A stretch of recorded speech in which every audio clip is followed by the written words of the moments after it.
Hi, beautiful people. Today we have Rachel Alba. She does sex coaching for recovering Catholics and progressive Christians.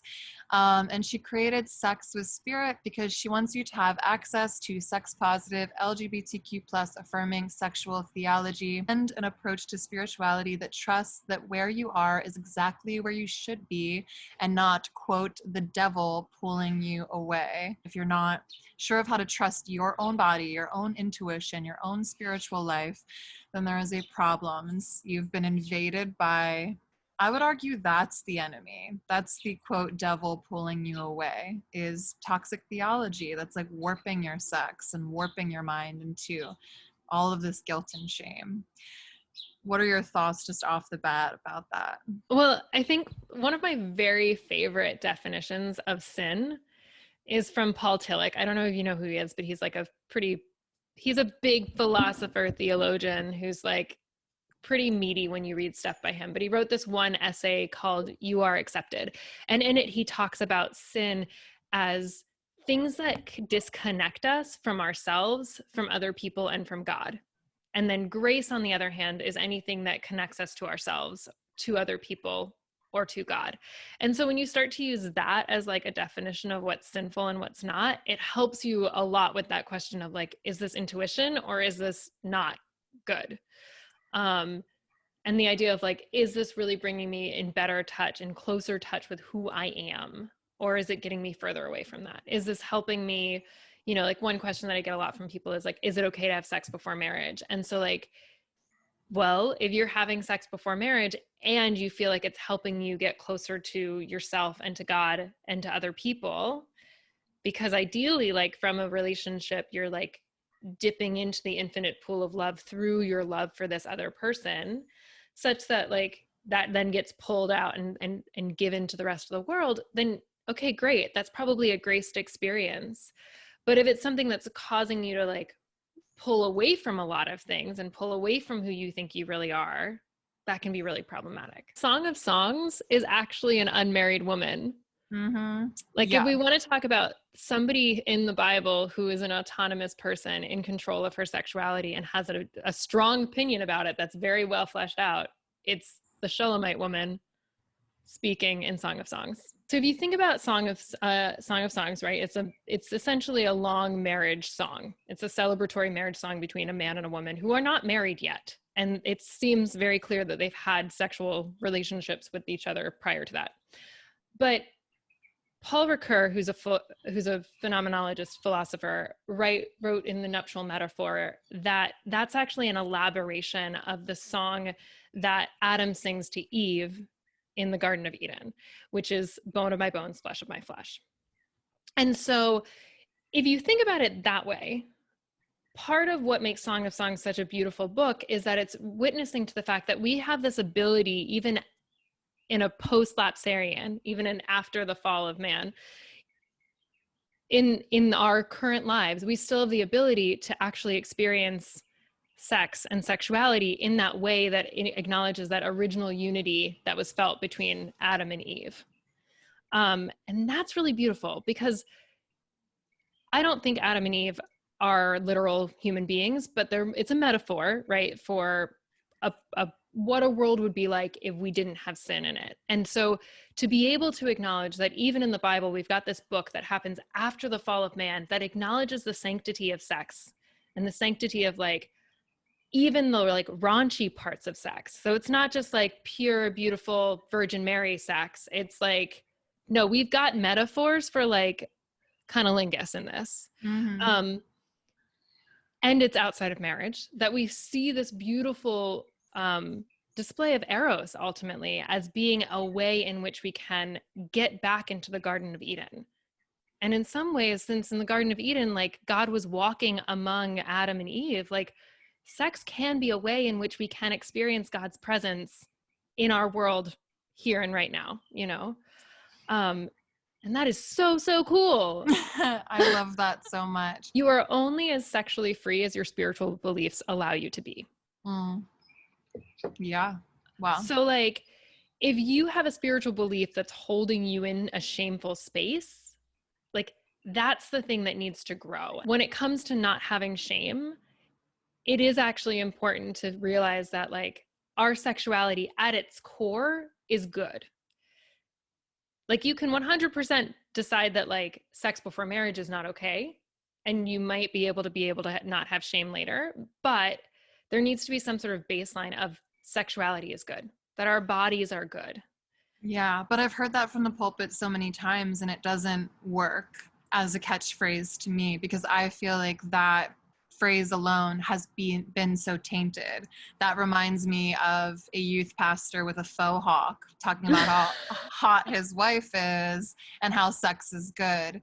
But again, I haven't in my experience found that line translated even into my marriage because I was always in a state of fear, like I could have done sex better. I could have been in a more holy space. I could have honored God better. Like the guilt just stayed. Totally. And that's, I think, what's like, so in the Catholic Church, you get some of the purity culture stuff. It's not like I didn't know who Josh Harris was growing up, but like, it's more so geared into this, into the Theology of the Body by John Paul II, which is really, really heavy on the like, sex is good. And because we have this huge idea that like sex can maybe bring us back to our original state of being in relationship with God really closely before the fall of man, there's this expectation that every time you have sex, it's got to be this like perfect, beautiful experience that like is God filled and everything's amazing. But that's not life. Like, I mean, you're married, I'm married. We've had sex where it's like, okay, great. It happened and I could have cared less. Or you've had sex where it's like, I'm so glad we did that because I was really stressed out and I really just needed to like de-stress my body. And like, that's fine. It doesn't have to be this like beautiful, amazing mystical experience every time you have sex. And I do think that that's sort of the problem alongside it is that, okay, cool. Our sexuality is good. Our bodies are good. And God wants you to have pleasure, which is like why fruit tastes delicious, but also why sex feels good. And you need to like flesh out the idea that like sex is good simply because pleasure is good. Not that pleasure is all we're going for in sex, but that it's like an important piece of it and that you deserve to feel pleasure in your body and God desires for you to feel pleasure in your body. Yeah. Yeah. I mean, yeah. And I think that just takes work because you don't have to ditch the spiritual element of this to understand it. And then I think the more expansive you become with your education is never anything to fear. It's very empowering. Sort of create a sexual ethic and a spiritual ethic that really resonates with you and not your demonic evil feelings, but you as a person that God made you to be. Totally. And that's like so much of what I work with when I'm working with my clients is so much of the conversation is like helping them figure out for themselves what feels right and what feels not right. So what feels like it's bringing them closer to God and what feels like it's taking them farther away from God. So I'm assuming the obstacles that you immediately might face are the theological obstacles as far as helping people to discern what is actually them and their own true beliefs versus what they've been told. Like, how do you help people figure out how to split those two things? Yeah. So I think a really important piece of this is to realize that like, if you're even at the point where you're asking this question, you're growing. So like, I know for myself, one of the first books I read after I was like, I think I'm atheist. Somebody suggested that I read Ken Wilber's The Brief History of Everything. And so I read it. And through his model, I was like, oh, I'm just growing. I'm going from that like stage 3 to stage 4 transition that I mentioned with Fowler. And Wilbur's going to say it, but using colors instead. Doesn't really matter. But there's this like transition of locus of authority being in someone else or locus of authority being within yourself. And hashing that out can be really painful. But the first step is just realizing that like you're actually growing. And not only are you growing like from a psychological development way, but we actually believe that like, and we have studies that can demonstrate that like, this is actually a really important piece of the puzzle for getting closer to God. And so it's actually part of your spiritual growth that you have to be in this space of figuring out what you really believe. Yeah, that's beautiful. It's very encouraging. Yeah. Yeah. The next piece of it, especially when it comes to like sexuality, is really acknowledging like what the shame response is in our bodies and how to deal with that. Right. So like somebody may have spoken to this before, but basically like if you have a kid who's crawling across the room and is about to stick their hand in a socket, you're going to tell them to stop. And because you say it with maybe some force, they are going to have their body be flooded with hormones from their sympathetic nervous system, which is their fight, flight, fawn. I'm missing one. Freeze Yeah. response. Yeah. So like the hormones are going to flush through their body. And for a small little kid, it's going to be so many emotions that they won't be able to handle it and they'll just start crying.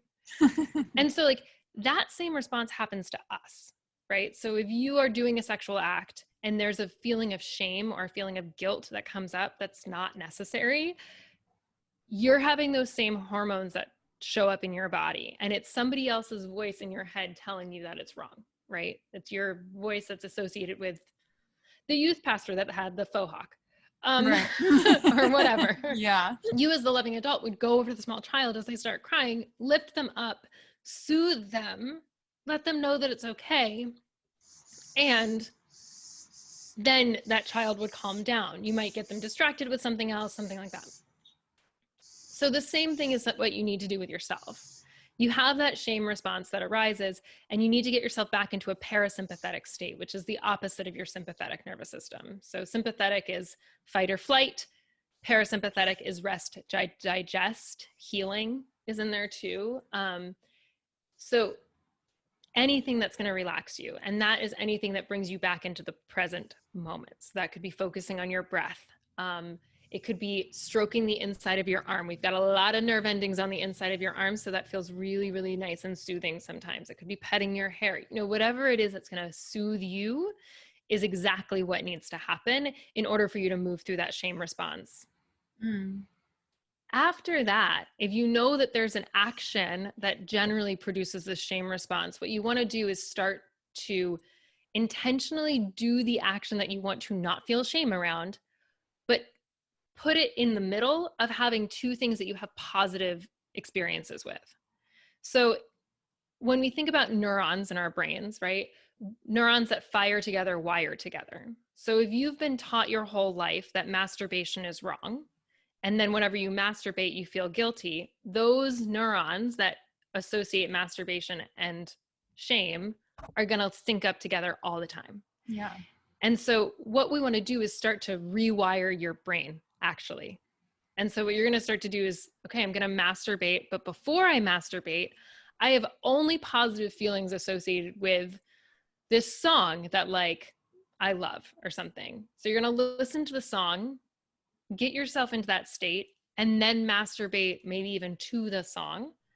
And then after the fact, do something else that's going to calm your nervous system, that's going to get you back into that positive state.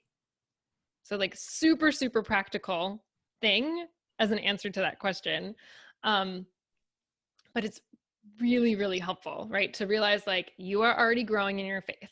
You're not like going to hell. You are just growing, and that's a good thing. God wants you to grow.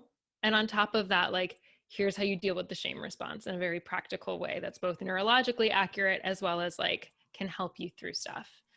Yeah. And I'm actually doing like a whole week-long training on this starting on the 14th. So probably today is when you're listening to it. Amazing. Yeah. I was going to ask, how long typically do you see it taking people to get through, like get over a hump like this? So it really depends on when they start working with someone, right? So like, you know, it's like I used to be a massage therapist, and like when people would come to me and they would be like, my shoulder hurts, and they would be upset that after one session, their shoulder didn't stop hurting. The question became, well, when did the shoulder start hurting? And so like, if that's been going on for a really long time, it will take more time to undo it. And so in the same way, like depending upon where you are in the process of like growing in your faith in a way that's allowing you to really own it as yours and not just like taking on the things that other people are saying. In addition to, how much experience do you have exploring your sexuality? Another thing that's a really huge factor is what kind of community are you a part of? Like when I was going through the phase of trying to sort through how I felt about God and how I felt about sexuality, I was fortunately in a space where like it was the last 2 years of college, and then I moved to New York City. And so was feeling really crunchy during those 2 years where I was still in college and still around all the people at the Catholic Center that knew me really well, that like expected me to show up to things. Even though I actually think now looking back on it, they totally would have been able to support me through the process, but I didn't trust them to do that. I didn't think they would be able to help me. I thought I would be judged. And as soon as I got to New York and I ended up being a part of a community of people that were more sex positive, I could relax into that growth that was already ready to happen and be okay with it. And that's part of it too, is like finding that support along with the challenge, right? One of the big things in educational theory is that in order to really grow and to flourish, you need to have the right ratio of support to challenge. So a lot of times if you're like going through this stuff all by yourself, you're like the only person that you know at your church that like has any doubts about anything, that's way too much challenge for you to be able to like grow at a steady rate.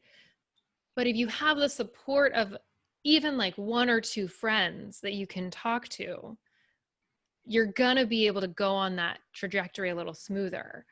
And that's also part of why coaching is really helpful, is like, because it provides that added support system so that the challenge doesn't feel quite as challenging. And so you can grow a little faster. But the length of time it takes really depends on the person. And it also depends on how, there's a lot of stuff that happens and there's a lot of stuff that's gone on. So everybody's situation is a little different. So it sort of depends, but those are some factors. Yeah.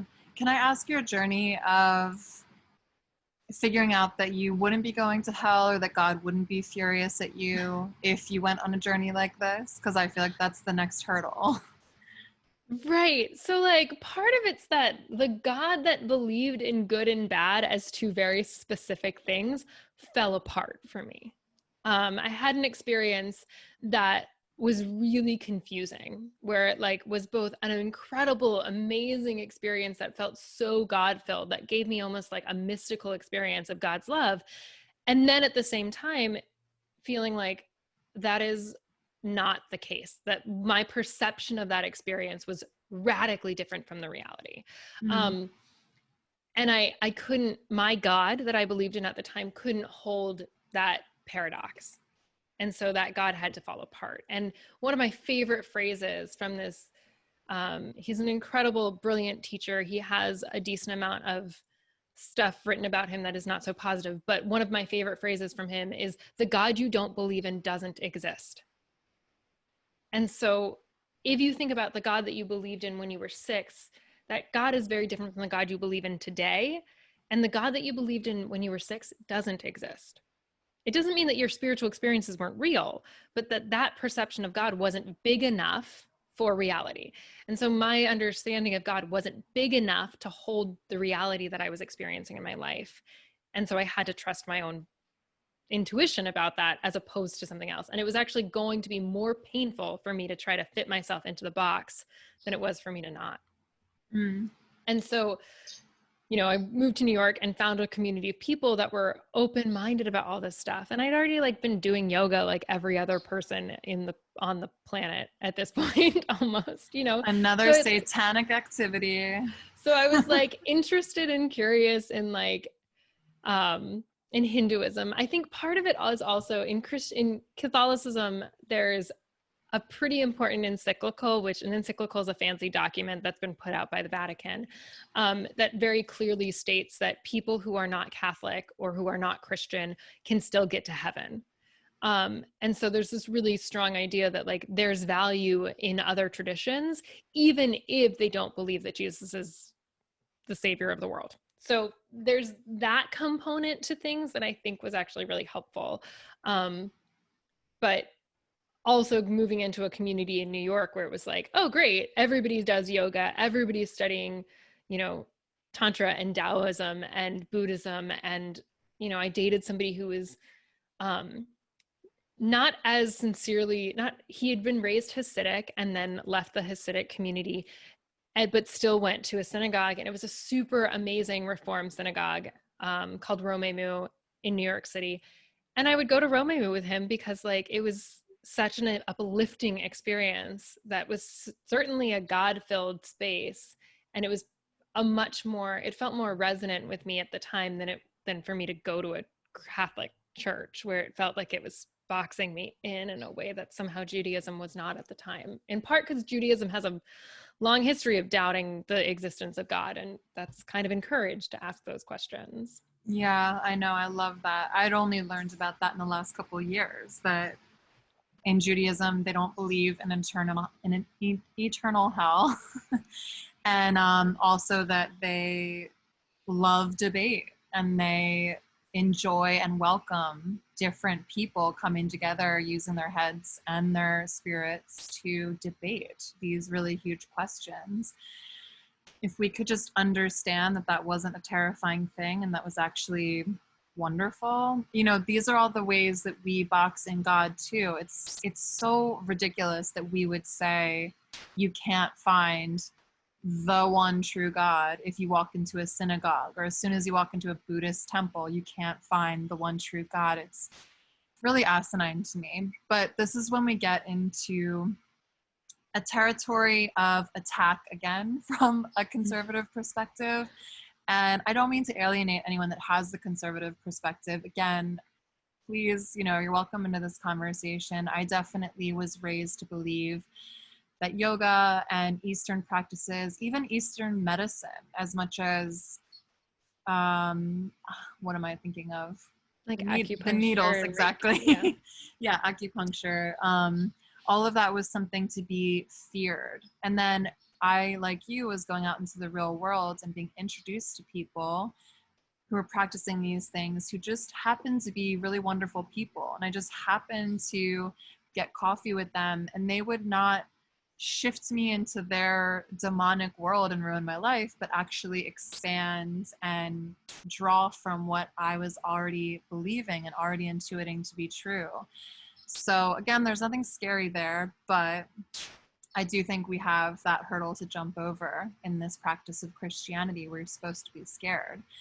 Yoga is something I get a question about not too often, but a little bit. There's plenty of YouTubers that have come out and spoken against yoga and tried to prove it by this mantra that you say is actually summoning demons. And it's wild to me because in my most stressed out times, even during pregnancy, I went to yoga and it was a breath of fresh air and a moment for me to be like, oh, hi God, okay, here we are. And I wasn't talking to the demons of yoga. I was talking to the same spirit that I'm always in communion with. So can you speak to some of those misconceptions and then demystify it a bit for us? Yeah, I think part of it's that, okay, so on the one hand, the yoga that we generally practice in the US is not the yoga that you would practice if you were like a Hindu monk.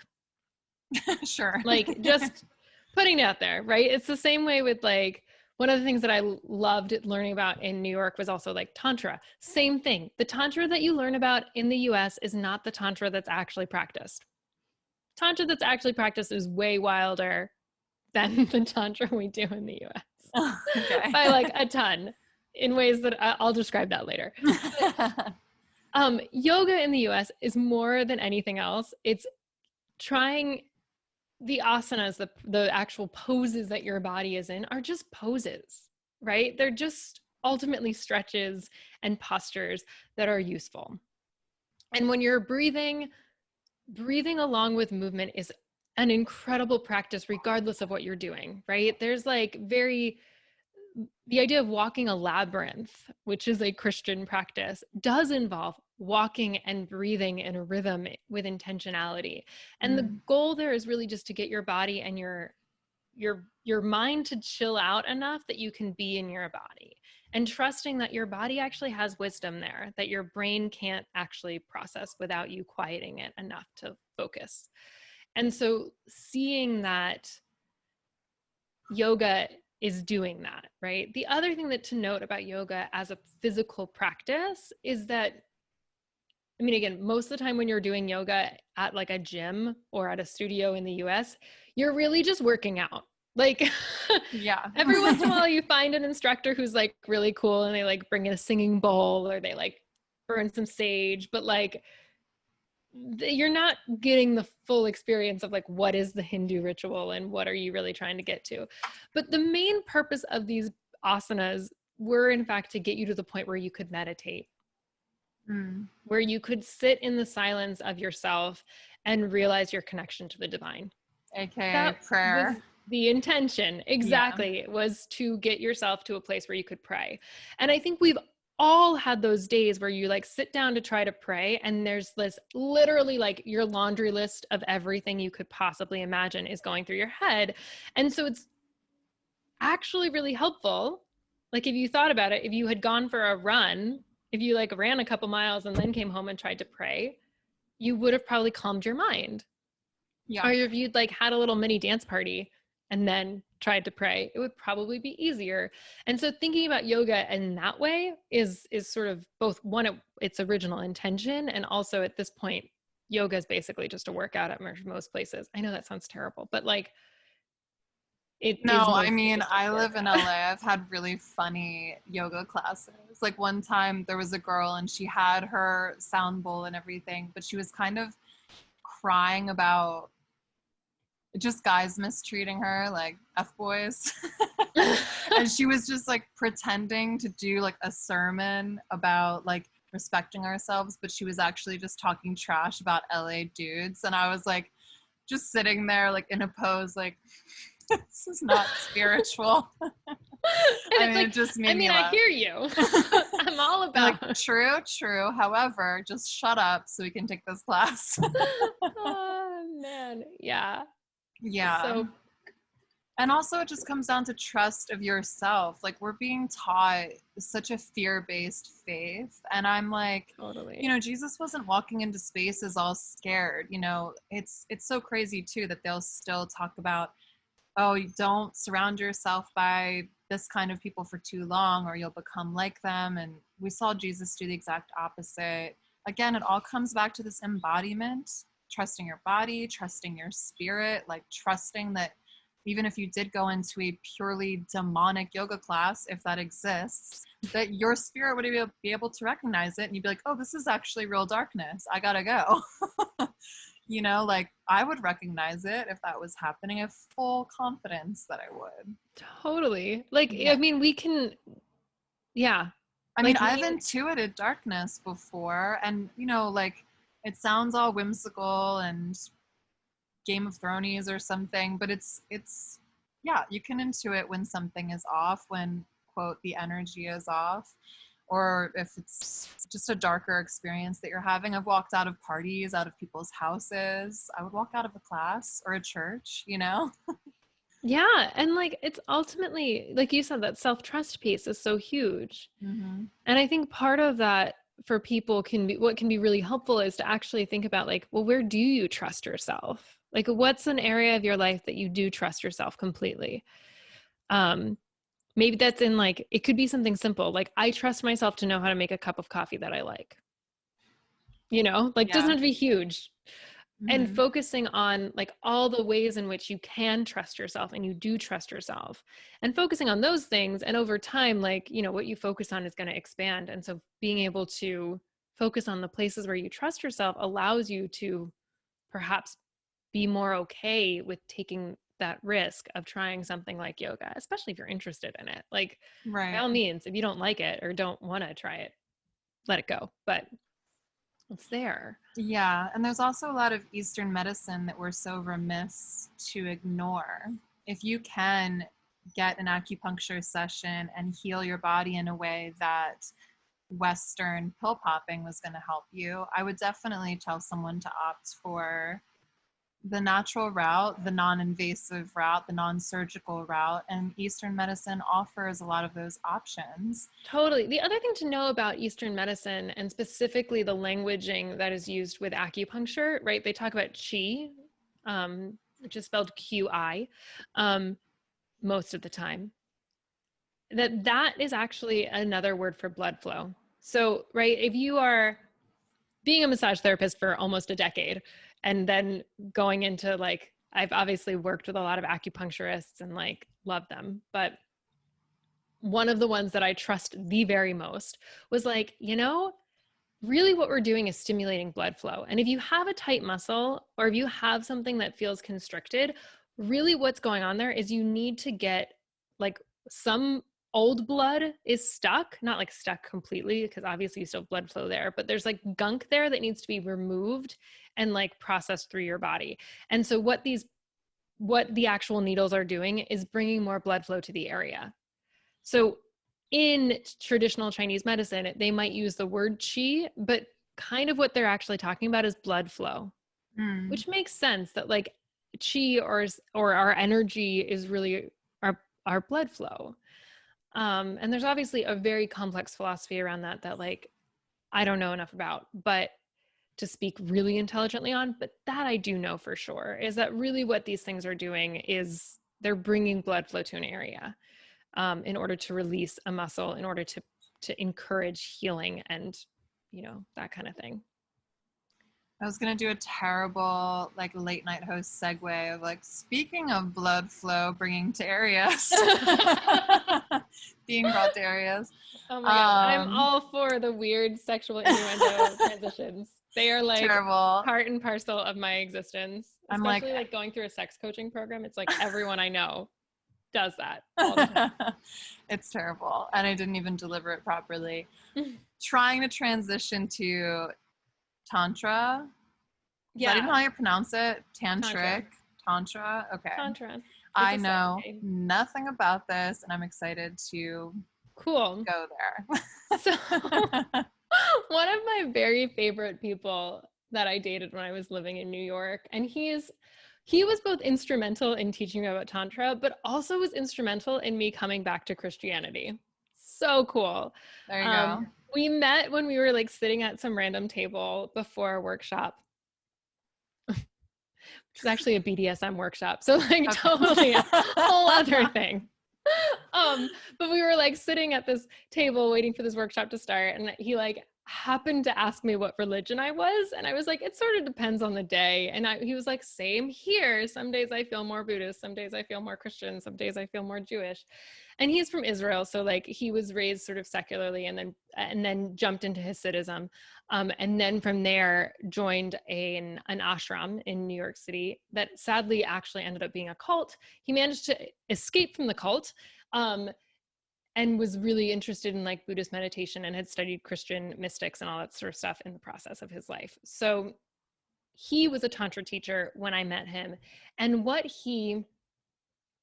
his name is Kai Carell, if anyone wants to like look him up and look up his work now. He's sort of moved away from Tantra and moved into sort of more general New Age spirituality. But he actually really studied the philosophy of Tantra when he was teaching it. And so there's two main components of Tantra when we're really talking about it. The one really important component is this idea of practicing doing profane things. And that sounds horrible on the one hand, but in ancient India, when you're developing this idea of what's profane, there are three main things that are considered profane. Eating meat, especially eating cows, having profane sex, and getting intoxicated. So like drinking alcohol. So two of those things most of us are already doing anyway. Yeah. Like that's not a big deal. And fighting for our right to do it. Exactly. Like especially during a pandemic. My God, if alcohol didn't exist, we'd be a disaster. So yeah. So there's these three different things that they sort of considered were profane. And the basic idea was that in Tantra, you have this box of things that you consider sacred, and you try to do something that's outside of that box to see if there's still God there. Wow. Sort of using this idea that like God is everywhere. God is such a big existent thing that like God can find God's self in anything, and it's more so our openness and our ability to experience God in that place that's really the limiting factor. And so they were really trying to do these profane actions. Now, some of these things got pretty wild, right? And this is where it's like the tantra that you're learning at like the random workshop at your yoga studio is probably not anything related to actual tantra, because the tantric practices that are part of like Kashmir Shaivism, which is another way of saying tantra, it's just a particular sect of tantra. There's Buddhist tantra, there's Hindu tantra. Kashmir Shaivism is a version of Hindu tantra. And one of their main practices was to actually like sneak into a graveyard late at night, drink blood of a human, and have sex in that graveyard. Weird as all anything. None of us are probably going to do that anytime soon. We definitely get arrested, and like it is not on my list of things I want to do, right? Yeah, like, that's not appealing. not cool at all. So you can see why like it came to the US and we had to like simplify it to like breath work and sex postures. Wow. But that's part of the profane thing. The idea is literally to like push yourself to the edges of what you consider sacred and see if you can do that thing that's on the profane edge.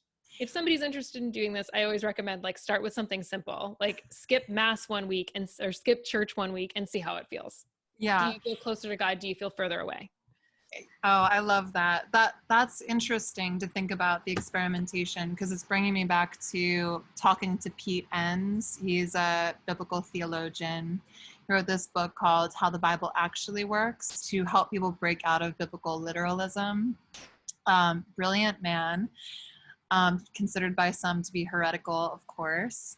No, but he kind of made the comparison of a dog on one of those like bouncy leashes in a yard, and how if you are connected to the divine and you do care about doing good and living a blameless, sinless life, my personal definition of sin has been do no harm across the board, your body, the environment, others. If you're doing harm in any way, it's a sin. But that said, he would talk about just how you can experiment with the boundaries and just trust that if you are connected to divinity and your goodness and your light, that you will always be like drawn back if you're going a little bit too far, and you'll feel it. And my immediate example of that off subject was talking trash about Paul from the Bible. I said something like cruel about him, and I felt that like tug on my spirit, like, nope, you've gone too far. And I was like, oh, that's interesting. And it was just a positive experience because I hadn't done anything gravely wrong, but I got that ping, and I was able to then dive into why that was wrong. Why, like it brought so much openness to learning and educating. And I found a fearlessness to that. But on that, I'm really curious with this graveyard sex, drinking blood.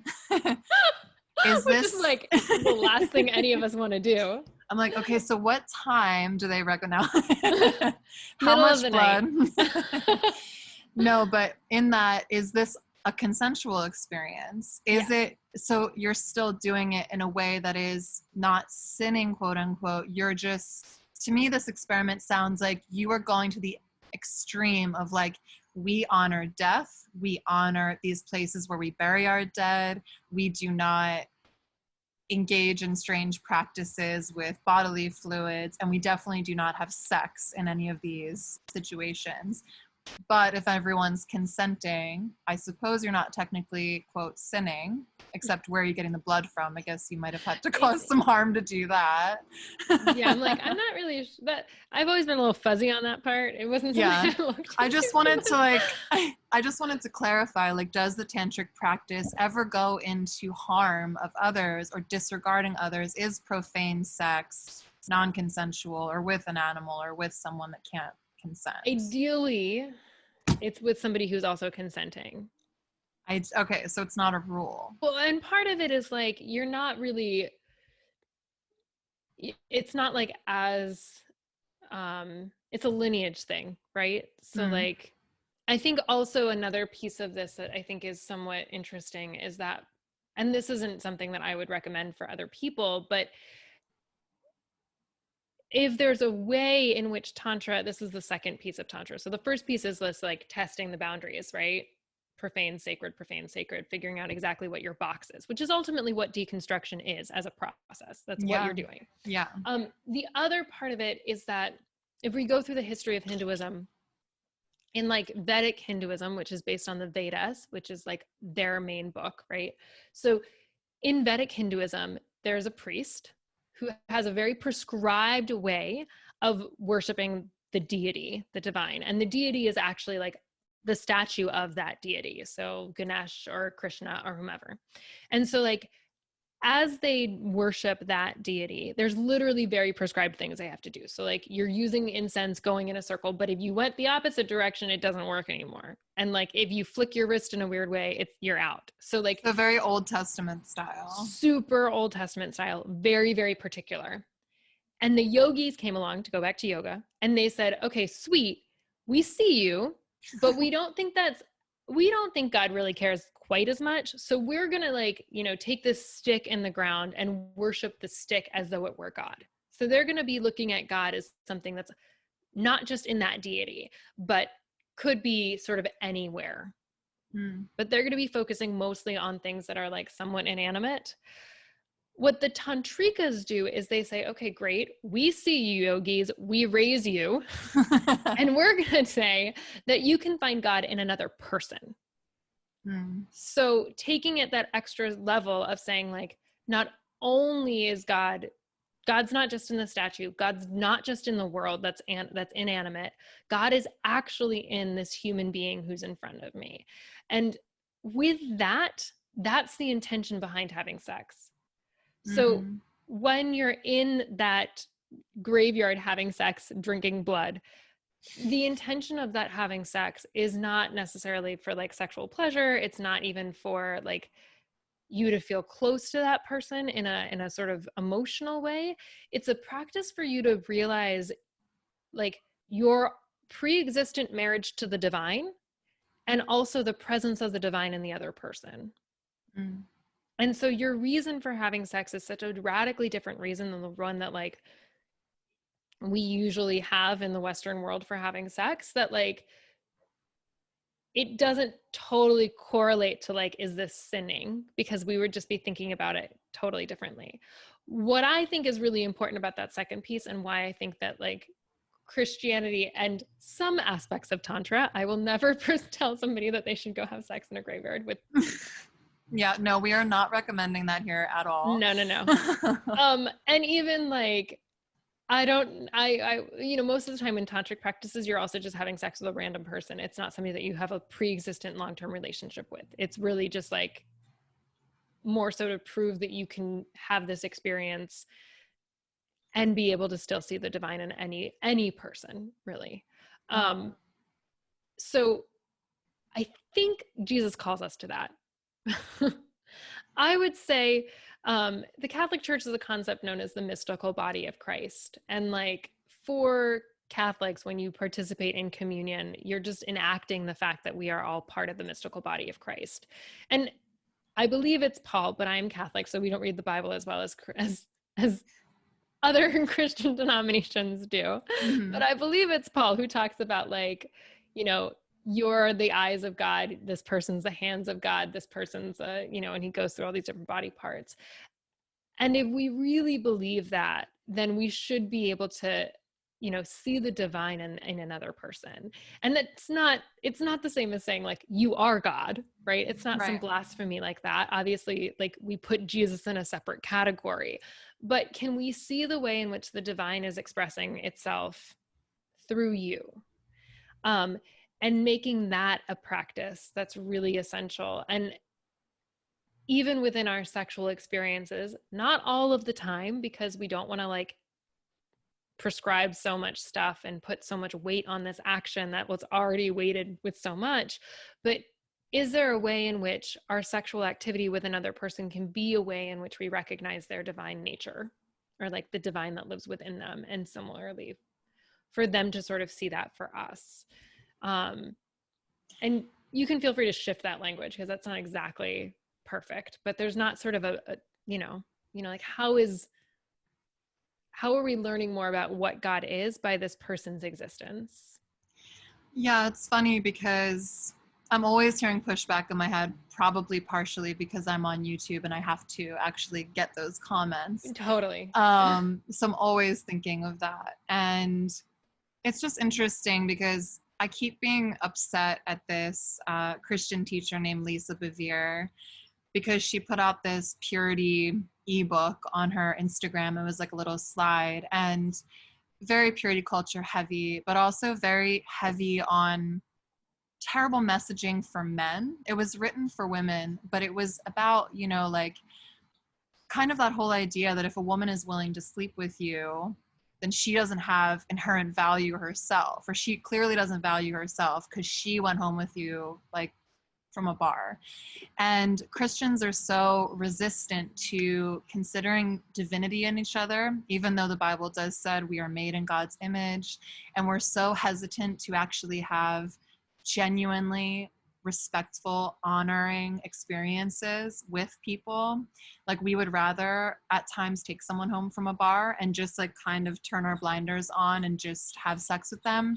And my challenge is, you may be offended by us openly saying and verbalizing, hey, next time you take that girl or guy home from a bar, you are practicing teaching that they have God's fingerprint all over them, that they are a part of that divinity, that no matter how short her skirt, no matter how quickly he took you home, nothing else matters. What we are saying is, if you're having these experiences anyway, then why don't you just take our suggestion and actually try to make them divine?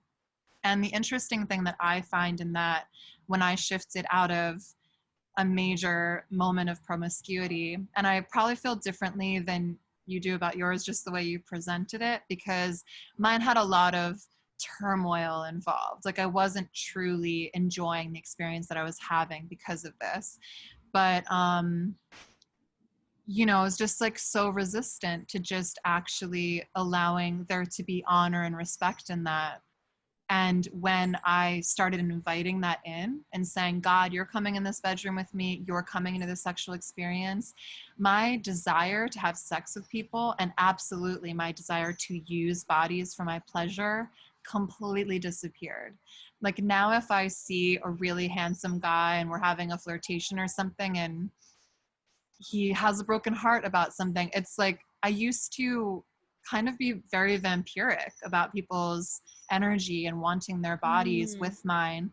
And now I just see, if sexuality is not on the table, if that's not what we're presenting each other, then I'm not looking at that person. I'm not objectifying that person in that way. And if I were to invite someone in my bedroom with this new filter, I guess, of Tantra is what you're saying, then you can't really invite. I mean, you can still have a negative experience, but you know what I mean? It's like, you can't disrespect it if you are willingly deciding, I'm going to bring divinity into this. I'm going to bring honor into all sexual experiences, no matter who the person is. This is reminding me of like what, strangely enough, Go there's a ahead. lot of things I don't like about the catechism and the way the Catholic Church talks about sex. But one of them that I do actually like is the definition of chastity, which is shocking. It is not, so the way the catechism is and what it is basically like a huge book that talks about like, these are the theological principles that make up the Catholic faith. And it goes into literally everything. But the definition it gives for chastity is, quote, the integration of sexuality and thus inner unity of the person in their bodily and spiritual being. Beautiful. Right? Yeah. From that point, it goes into a laundry list of like all the things that we can think of that we would think any Christian church would talk about regarding sex. Like, no masturbation, no sex before marriage, no homosexuality, all the things. But it starts with this really beautiful definition. And I think part of what you're talking about is like having that integration piece there. Like, sexual integration actually requires that we in some way invite the spiritual aspect of our beings into the bedroom. Because if we don't, then like you are sort of disintegrated, because there's a piece of yourself that, like, especially as Christians, like your soul is like really the seat of your being, right? I mean, I hate this. I think it's sometimes attributed to C.S. Lewis, but it really isn't actually him. The like, you're not a body having a soul experience. You're like a soul having a human experience or something. Yeah. I don't know. Something along those lines. Yeah, I don't know who said it, but I've heard that. It's also not really accurate. But so far as the basics of that like general feeling is like we're spiritual beings before we're physical. And it's not to actually put one higher than the other. I'm very much pro like full incarnational theology. Reincarnation being a fancy word for like God in human form, thinking that like our spiritual selves are also fully integrated into our bodies. But that sexual integration piece is really essential, because if you're disintegrated, you can't have a chaste relationship. And to that point, if you're in the bedroom, like I've also heard this from a lot of people, that like you either, you know, it's like even if you're married, so it's like totally fully sanctioned, it's not sinful, but you sort of have to like turn off the part of you that's spiritual in order to go have sex with your spouse, because they feel so much like two different parts of yourself. And the real question is, how do we integrate that back? And I think, I mean, on a very practical level, as a sex coach, sensuality is a really good way to slow things down and help you become more conscious. Eye gazing, breathing together, things like that. A lot of those practices are involved in Tantra, because Tantra actually does have physical practices in it that can be really useful in a way that Christianity is not. So that's another piece of why I bring that in and why it's been important to me. I love that, dispelling the idea of goal-oriented sex, the goal being penetration to male orgasm. Exactly. And thank you, 2020, the female orgasm is becoming more important to people. But... Oh my God. And a shout out quickly to Betty Dodson. I don't know if you know who Betty Dodson is, but she is the mother of female masturbation. Yeah, is this from like the 70s? Totally. She's actually dying right now. So if any of the people watching this are people who feel comfortable masturbating and are female, I think she'd probably accept male sexual energy too, but she's requesting as she's dying that we send all of our orgasmic energy her direction to help her in her transition. So sad for the sexological world that she is leaving us, but also let's help her go out with a bang. Wow. Okay. Yes. Yeah. But sensuality, the point of sex is not necessarily penetration. And I mean, I think especially when you talk about like transgender experience of sex, homosexual experiences of sex, asexual experiences of like what makes them feel connected and embodied in that connection. We have to expand our definition of sex. Yes, absolutely.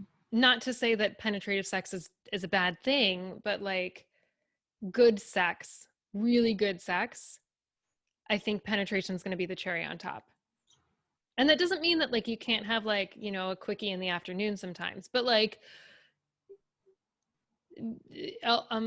just expanding your definition as a person. Yeah, totally. Yeah. Still fascinated by, like, when I thought of Tantra, I see a bunch of illustrations of impossible sexual positions. But you have to be like part of Circus Delay in order to like be able to do these things. Yeah. I think of Sting and his wife having like I don't really know anything about it. So basically the concept is expanding your view of what is actually profane, and what's actually sacred. Which actually sacred, okay, that you once thought was profane. And you likened it to the deconstruction and reconstruction of faith, which I completely agree. And it goes back to what Pete Enns said about the dog on the leash, which is like, you go a little bit too out and you feel it, you sense it right away. And I keep using this example, but when I welcomed embodiment, when I welcomed the idea that my partners were worthy of honor, as was I only had one last experience where I slept with someone and I just completely intuited that it was going to fall apart. He was going to leave me on red. It wasn't going to be a respectful experience. And I just was in a habitual moment of like, this is what I always do. Yeah. So to me, that was that moment where the profane showed itself. It was like, oh, the profane is when you know you're going to be left unread and this person was not going to be aligned with you. They weren't going to respect you. Like that to me is where it felt like sin light or something. Like I wasn't dying and like crying in the shower over it, but it was not a good feeling, not something I wanted to invite into my life again. So I feel like there's more practical ways, obviously, than drinking blood in a graveyard, where you start experimenting with some of these boundaries, you know? Totally. Yeah. What are some other examples of like Tantra experimentation with, let's say, a partner? So one of my favorite practices, I mean, there's a ton. But one of the ones that I think is the most, I'm like, this is really complicated. Maybe I'll pick another one. That one's complicated. Pujas are amazing. Puja means ritual worship. And so it's like a very complicated form of how you take some time and you actually like do a practice of worshiping the divine within your partner. It's not really worship because that's, saved for actual divine creatures, but like it's a way of attuning yourself to being able to better see the divine in the other person. And you offer things like, you can light a candle, you can offer incense, you can, if you're somebody who doesn't have incense, maybe like a spray that smells good or something, like food, chocolate, sweet things, dried apricots, stuff like that. Flower petals and roses are really beautiful. I like to use, like, you could use a rose and like brush somebody's face. That feels absolutely amazing. If you've never had that happen to you, you should totally buy some roses later on. Yeah, that has not happened to me. Do it to yourself and then do it to your 10-month-old, just because I'm sure they'll think it's a lovely experience because it's like soft and smells good and all that kind of thing. And then I always pull out peacock feathers when I do them. So like peacock feathers, same thing, gentle touch. And then also if you can get like flower petals, just like break them off of the stems and like throw them on the person. It's like so fun. That's my favorite part of them.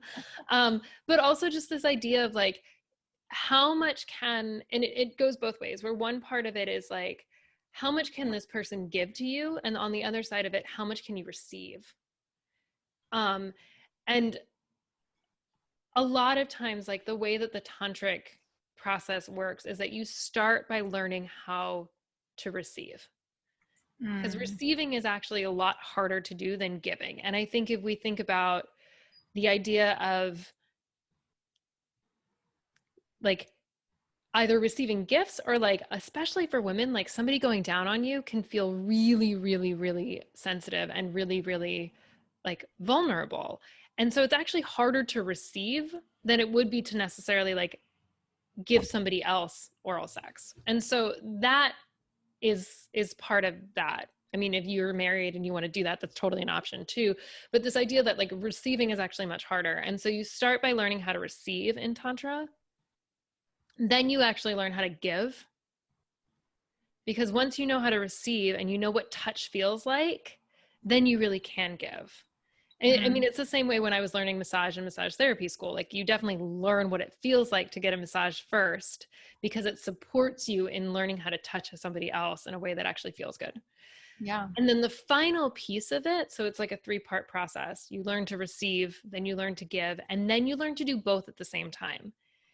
And like, especially if you're in a sexual experience, if you are capable of being as attuned to your partner's needs and giving them to them, like, oh, I can feel in their body that they want me to stroke their right shoulder blade at this moment. Like, if you're as attuned to that as you are attuned to like the fact that you would like somebody to like kiss your neck right now, to be able to do that at the same time, oh my gosh, that's like mind-blowing experience of sexual exploration right there.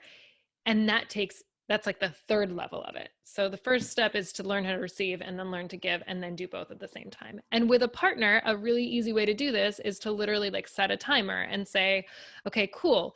we're going to, if you don't want to do a whole puja experience, we're going to have, you know, partner A be the receiver today.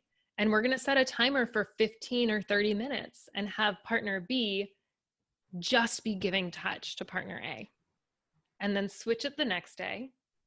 And then have normal experiences and just see how you can grow those two parts of yourself. That's great. That sounds just very practical, especially for people that are in sexual dysfunction, especially for people trapped in quarantine. Oh my gosh, yes. Yes. Yeah. Another fun thing to do if you're trapped in quarantine and feeling like your libido is like dying, which could totally be happening because you're like, especially if you're like a parent and you're like dealing with juggling, homeschooling, working from home, all that stuff. Take sex off the table for a couple weeks. Just totally take intercourse off the table and focus on taking turns initiating. So like partner A initiates one day, partner B initiates the next day. The other partner cannot say no. They can say like later, but they can't say no full out. Well, this is if you have a healthy relationship. Exactly. If you have a healthy relationship. This is like consent first to do this experience, and then you can consent that you're not going to say no. And then you actually start by being like, okay, you're going to start with everyone wearing underwear and a bra. Even the guy has to wear a bra? I'm just kidding. Optional. And like those places are off limits. So like can't touch the other things. You've got to act like a teenager for a little bit. That sounds very sexy. Totally, right? And then from there, you know, the next set of days, you like have the woman, if there is a woman in the partnership, not wear a bra.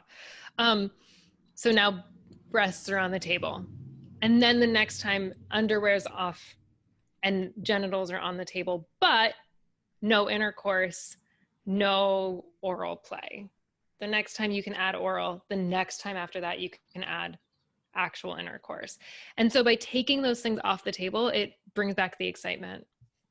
Yeah, I feel like there has to be just an actual physical response to that too. Just when you get completely desensitized, if you're eating chocolate cake every single day, it's definitely not going to be pleasurable after a while. Yeah, and even like, you know, and my husband and I have done this before where like we're just in such a normalized way of like seeing each other naked all the time that it's not exciting anymore. Yeah. And so even the practice of being like, we're going to not sleep naked and not shower together and not do anything like that for a week. And then the next time you see that person naked, it feels totally different. Again, like going back to my experiences as a massage therapist, like the whole body was desexualized for me because like you touch them and you see them all the time. But the one part that you don't see of a man when you're massaging them is their torso, the front of their torso, because that's always covered. And so for me, like being able to see my husband's torso became like the sexiest part of him in a way that like wouldn't have been otherwise, if that makes sense. Yeah. That's great. I love it. I feel like we should reiterate how much time things like this can take, or even if you have a partner that's less open-minded, it might be really scary or difficult to have the conversation of like, babe, can we try this thing? We're not actually having sex. Do you have any advice on how to sort of get comfortable having a conversation like that, or making it sound as exciting or fun as it can be for a partner that might be more hesitant? Totally. So this is literally like one of my favorite things that I like give to everyone all the time. And it's not mine. It's from a man named Reed Mahalko. He's a sex educator. His website is readaboutsex.com, REID. But he has this really great format called it's like the difficult conversations format or something. If you type in Reed Mahalko and difficult conversations, it'll come up. But the basic plot line is, you start by saying, hey, I'm going to use you, Brenda, as an example. So, hey, Brenda, there's something I really want to talk about. Can we talk about it now? Sure. Thanks. And then you would proceed to have the conversation. If they say no, you say, okay, great. Is there another time that works for you? And schedule it. And then you say, okay, Brenda, so I really want to talk to you about, you know, something, but I'm scared that as I talk to you about it, you're going to think I'm crazy. You're going to think I'm weird. You might judge me. You might, you know, whatever the fears are. Or I'm And then criticizing you.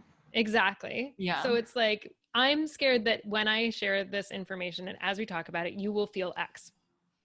What I'm hoping will happen from this conversation is that we actually like grow in our relationship and we find more trust and we find more pleasure and, you know, whatever it is.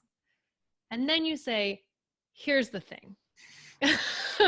I'm interested in trying this like tantric practice that this woman on this podcast that Rachel Alba on the God is Great podcast mentioned, and see how they think about it. And like, then what happens is nobody wants to let you down, right? Generally speaking, Ideally, yeah. don't want to let each other down, especially if you're like in a romantic partnership or a sexual partnership where you're going to be talking about that kind of stuff. So priming the person to do the thing that you want them to do and not do the thing you don't want them to do means that they are more likely to do the thing you want them to do and be more receptive to what you're saying. It doesn't take away all the fear, but it does sort of help you have a script and help you like do the things that are necessary to start that conversation off in a good way. Yeah. And I literally use that for like any difficult conversation I've ever needed to have, whether it be like with my mom when Dave and I were moving in together before we got married, or like, yeah, I'm like remembering that conversation. I was like, I did exactly that. Or like with a boss when you're asking for a raise, or like whatever it is, like that format is actually like pretty solid to use under any circumstance. Yeah. I love it. I think the last interesting thing to mention is for anyone that's ingested this conversation and is considering that what we've said, you and I, Rachel, are very aligned just by the way you've spoken about it. This honor of divinity, of not worshiping actual human beings or not worshiping the actual tree or the actual cat. You know, like this is one of the main pushbacks I get to expressing that I believe there's divinity in everyone and everything. That's not to say you are making an idol out of it. It is just saying that you acknowledge that it has divinity in it.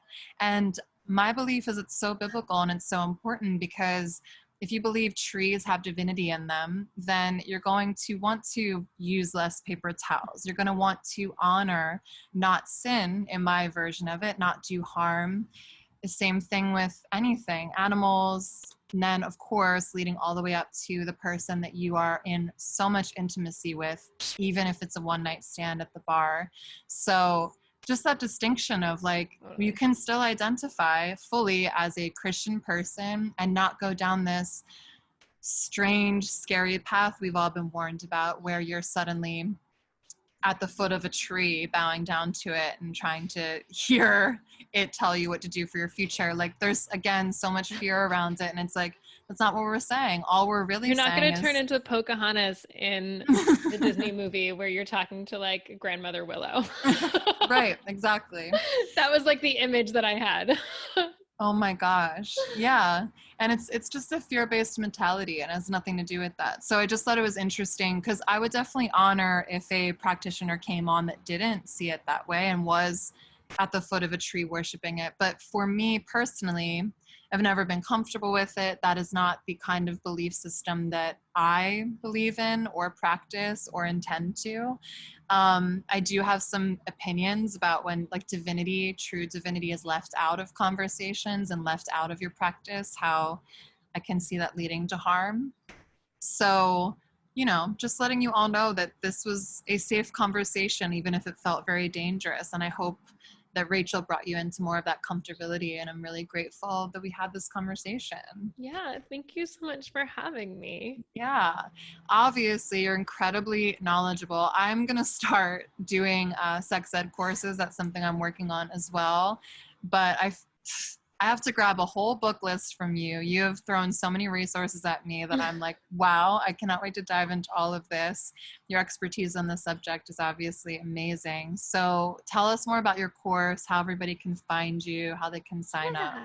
So, yeah, part of it's also I have a certificate in clinical sexology. So I have my master's in theology, and then I have a certificate in clinical sexology that was run by a woman who is a past president of the American Association for Sexuality Educators, Counselors, and Therapists. So Patty Britton. Well, now you're just bragging. Fucking badass. No, that's amazing. Patty Britton's also like in her 70s, and I swear to you, she is one of the sexiest women I know. In her 70s. So no matter how old you are, you're not too old to be sexy, which I intend to carry this out as long as I can. Right? Okay, so how you can find me. On Instagram, I am rachel.alba.coaching. I used to be Sex with Spirit. I am no longer that because Instagram doesn't like the word sex. So rachel.alba.coaching. I am on Facebook. I have a Facebook group that usually is called Discovering Sex Positive Christianity. And right now it's called the Ditch the Shame training. And that's September 14th to September 17th. I have a whole bunch of bonuses that come after that exact training. And there's a workbook you can get that goes along with the training if you sign up at my website, which is www.sexwithspirit.com. Yeah. And I think those hit all the things. And that training is being run in order to launch my new coaching program, which is called Sultry Salvation. And it's really cool because what I did is I'm combining sex coaching along with spiritual direction. So, right, exactly. For the exact reasons that you can think you might need both at the same time. You get 2 sex coaching sessions a month and 1 spiritual direction session. Because I'm also trained in spiritual direction as part of my master's program. That was part of what I did. So that's what that program looks like. I'm really psyched about it. Along with it, you'll get a couple of classes that I created a while back. One of them is basically combining sexual theology, sex positive sexual theology, and sexology. So what's cool about that is that it really helps you sort of break down some of the things that are misconceptions around sexuality and Christianity. And then the really cool piece about the sexology portion is it really assumes that you know nothing, which I think is sometimes a really big problem if you're coming from like a purity culture standpoint. You may not have gotten adequate sex education or may not know your body very well. And so it really walks you through practices to help get there. And then it also has my class in Christian Tantra attached to it too, because why not? Why not? Incredible. Wow. Yeah. So many options. Great titling as well. Thank you. I try. It's like the worst part of doing anything is trying to like give things names, but no, well done. I love it. And thank you so much, Brenda, for having me. Of course. I will link these resources below. Obviously, everyone go follow Rachel so you can be up to date on all of this. And that's it. We love you all so much. God bless. Thanks, guys.